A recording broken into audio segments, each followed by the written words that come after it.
No início, campo, pastores e plantações no Vale do Pó.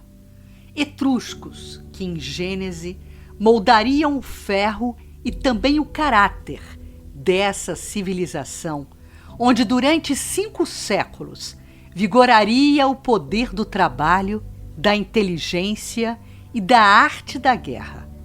A monumental Roma, com suas oferendas politeístas e altares, surge no mítico imaginário na versão lendária dos irmãos Rômulo e Remo.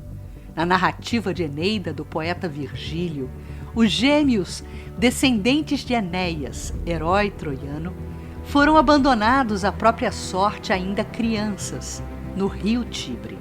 Salvos e amamentados por uma loba, o mito e a saga reforçam a luta fraticida pelo primeiro reinado de Roma, que assinalaria nas fieiras da história a vocação desse que se consolidou como o maior império do mundo ocidental.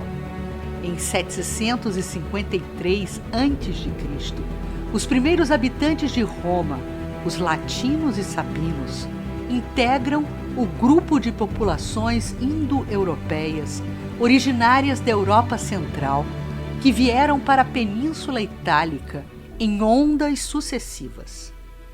Entre as 7 colinas, Roma ganha na fase das monarquias o impulso empreendedor do rei Tarquínio Prisco, responsável pela urbanização da cidade com a suntuosidade do Templo de Júpiter, o Capitólio e outras edificações monumentais.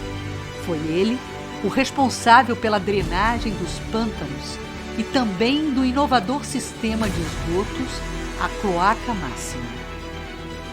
No tocante à blindagem das impurezas, atendendo ao culto externo no âmbito da religiosidade, os romanos em nível espiritual no contato com os gênios familiares não alcançavam transcendência nos altares domésticos que seus quereres eram atendidos.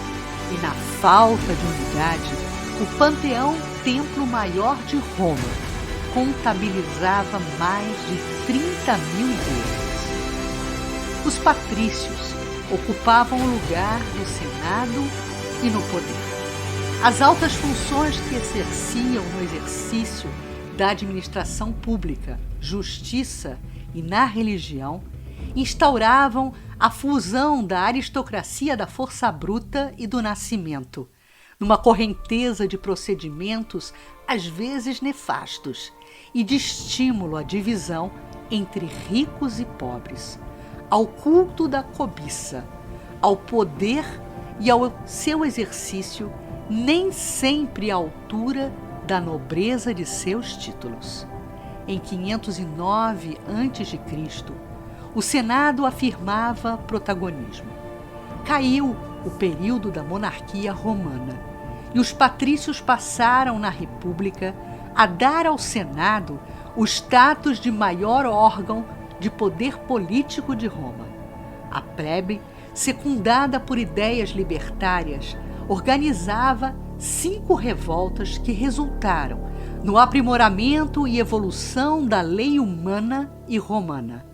Com a inexorável ação do tempo e da lei do progresso que é divina, as duas classes, patrícios e plebeus, praticamente se igualariam em relação aos direitos civis. A águia traduzia seu simbolismo em expansão territorial e bélica. Rompia fronteiras, tanto as físicas entre territórios como as de moralidade. A família romana, exemplo de instituição sublimada, que guardava as virtudes heróicas da mulher e a perfeita compreensão dos deveres do homem, viu corrompida sua estrutura em almejos de sedição e poder. O domínio de toda a Península Ibérica, a partir do século IV a.C., e uma segunda etapa das guerras de Roma contra Cartago, chamadas Guerras Púnicas, provocariam a destruição total daquela que foi, em África, o maior e mais importante centro comercial do Mediterrâneo. Alastrava-se o poder.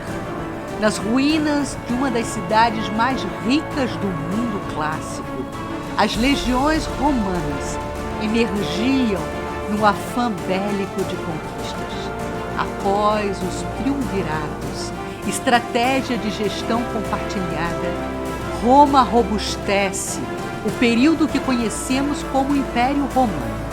A divisão por territórios em 284 anos depois de Cristo já denotava os fatores que causariam o seu declínio. Em conjugação de impérios e imensa conjugação de terras, o Império Bizantino e Romano, respondendo a mesmo espírito expansionista, não suportaram sua própria estrutura monumental. A impossibilidade de comandar tamanha grandeza, a corrupção que solapava suas engrenagens, as constantes invasões bárbaras, a alta carga tributária e a escassez de escravizados determinaram seu declínio. Mas, na aurora de novos tempos, a providência divina alerta para os descaminhos, mobiliza-se para a oferta da Boa Nova. E diz Emmanuel, e quando reinava Augusto, na sede do governo do mundo, viu-se uma noite cheia de luzes e de estrelas maravilhosas.